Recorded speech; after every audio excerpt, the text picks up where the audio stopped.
In this video, I wanted to talk about infinite series and how they can sometimes converge. I mentioned in a previous video that sometimes it was initially thought that if you added up an infinite number of non-zero numbers, that was impossible. It was impossible that that could actually be finite, that an infinite series could produce a finite sum.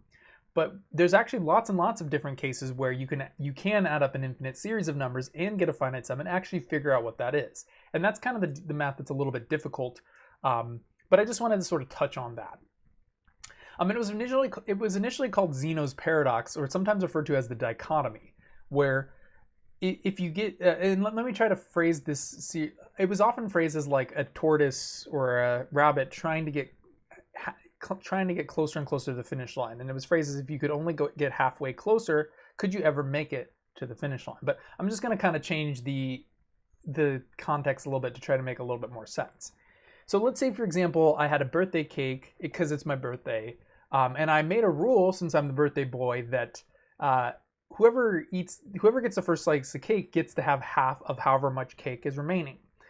So for me, I would get to have half of the entire cake because that's how much, if the whole cake is there, I get to have half. Then the next person gets to have half of what's left. So the second person, well, what's left would be the other half of the cake, and half of that would be 1/4. So the second person would get 1/4 of the cake and get to eat that. Then the third person would get 1/8 of the cake, which is equal to, right there, because that's half of what's remaining. And it's kind of like each time I'm slicing what's left in half. So then from the remaining 1/8 of the cake, cut that in half would be 1/16. Then the fifth person would get 1/32 of the cake. And the question is, do we ever eat the whole cake? Yes or no? And so that's kind of what the paradox would be. And originally speaking, the other sort of way I could think about it is, do we ever eat more than half of the cake? And that's quite clearly no. That's quite obviously no, because if I keep every time I'm eating less and less, half and half. And the question is there a limitation to taking half of something? Now, in terms of actually having a physical cake, at some point, you can imagine actually slicing cake. It's going to be too hard to actually cut that cake any finer because it's like so thin that you can't actually do it. But imagine taking a humongous cake. It's sort of like folding paper. Is there a limit on how many times you can fold it? Theoretically, no, but in terms of actual physical options, yes. And this is the difference between theory and application. But theoretically, there is no end fraction, there is no smallest fraction, there is no limitation to the theoretical cake. And so technically, you could actually eat cake forever. The problem is that the last few people will have so little of a cake that you could also even slice the cake differently if you were running into limitations, that they'd be getting essentially nothing. But the reason I like this example is it ties back into the last example where I was talking about the connection between sequences and series, where, when we're looking at a sequence like 1/2, 1/4, 1/8, 1/16, I could imagine this as a series of slices of cake. Like in terms of this paradox, each of the cake slices would be represented by the sequence 1/2, 1/4, 1/8, 1/16, 1/32. A series is like adding them all together. And that's kind of like, well, if I start eating all that cake and adding up the sum of those cake, that would be, well, 1/2 plus 1/4 would be 3/4, then 7/8. Then over here, I had a total of 15/16, then 31/32. So the nth partial sums are like, what's the sum? How much total cake has been eaten? And another thing we could look at is, well, what happens as I keep going? What happens as this pattern continues?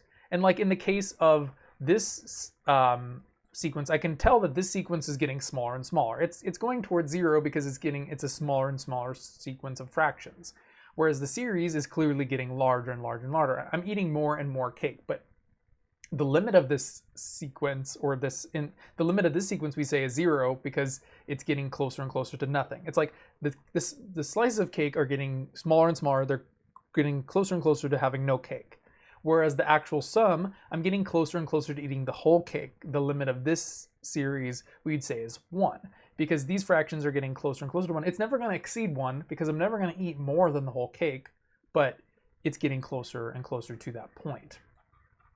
And basically, this all comes down to the sum of an infinite series, which can be finite. Like in this particular series, if you were to continue this out forever, you can't do it forever because there is no such thing as infinity. Infinity is not a number you can actually do, but the idea of adding up an infinite series is, if I were to continue this trend forever, what would this approach? What would it trend towards?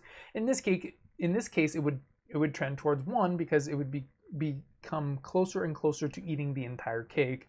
And this was coming back to my point that sometimes an infinite series of fractions can actually become finite. In this case, it equals 1. And if I were to sort of elaborate or expand upon this, this would read 1/2 plus 1/4 plus 1/8 plus 1/16 plus 1/32, so on and so forth forever.